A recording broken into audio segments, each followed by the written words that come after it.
সম্প্রীতির এক অনন্য মেলবন্ধন শতাব্দী প্রাচীন ইছামতির বুকে দুই বাংলার বিসর্জনে আবেগে ভাসছে পর্যটক থেকে দর্শনার্থীরা। বসিরহাট মহকুমার ভারত বাংলাদেশ সীমান্তে টাকির প্রতিমা নিরঞ্জন দেখতে ইতিমধ্যেই রাজ্য ছড়িয়ে ভিন্ন এমনকি বিদেশি পর্যটকরাও ভিড় জমাচ্ছেন। দুই বাংলার প্রতিমা বিসর্জন দেখতে হোটেলগুলোই ইতিমধ্যে বুকিং শেষ হয়ে গেছে। তিল ধারণের জায়গা নেই। ইছামতি নদীর বক্ষে জিরো পয়েন্টে বসিরহাট পুলিশ জেলা টাকি পৌরসভার উদ্যোগে বিএসএফ ও বিজিবি যৌথ ফ্ল্যাগ মিটিং হয়ে গেল। সেখানে চূড়ান্ত সিদ্ধান্ত হয়েছে দুই বাংলার প্রতিমা নিরঞ্জন হবে 24 তারিখে ইছামতির বক্ষে।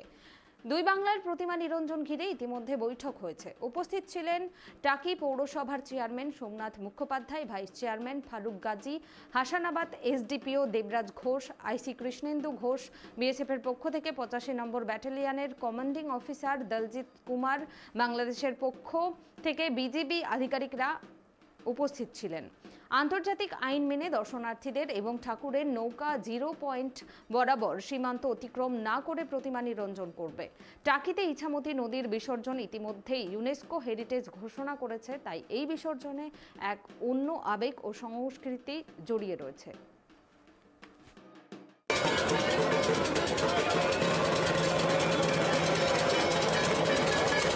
থেকে যত আপনার ঘাটসগুলো আছে, ঘাটসে ভালো করে আপনার ব্যারিকেডিং হয়ে, লাইটিং হয়ে, সিভিল ডিফেন্স ভলেন্টিয়াররা থাকবে, অ্যাডমিনিস্ট্রেশনে পুরো টাইম থাকবেন, আমরাও সবাই থাকবে। ইনশিওর করে কি ভালো করে পুরো ক্রাউড ম্যানেজ হয়ে যায়। যত বাইরে থেকে লোক আসবে ওনার জন্য ভালো এক্সপিরিয়েন্স হয়, ওনারাও ভালো করে একটু ছুটির সময় একটু দুর্গাপুজো এনজয় করতে পারেন, সব ভালো করে দেখতে।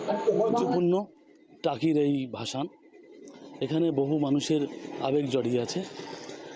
আপনারা জানেন গত বছর আমাদের টাকির ভাসানকে ইউনেস্কো হেরিটেজ ঘোষণা করেছে। এবছর আমাদের ফ্ল্যাগ মিটিং হলো।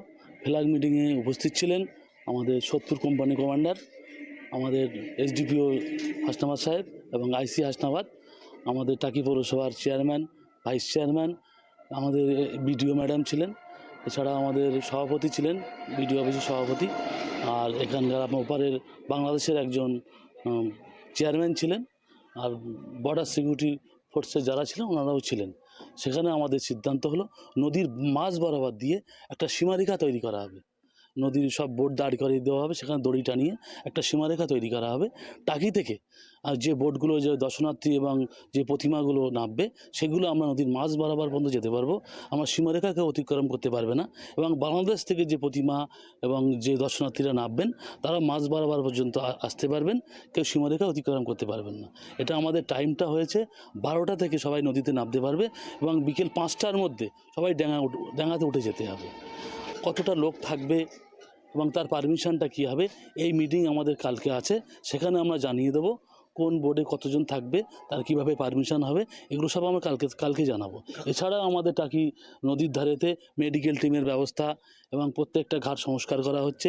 সেখানে পর্যাপ্ত পরিমাণে আমাদের পুলিশ প্রশাসন, বিএসএফ এবং আমাদের পৌরসভা থেকে ভলেন্টিয়াররা থাকবেন, যাতে কোনো দর্শনার্থীর কারোর জন্য কোনো সমস্যা না হয়।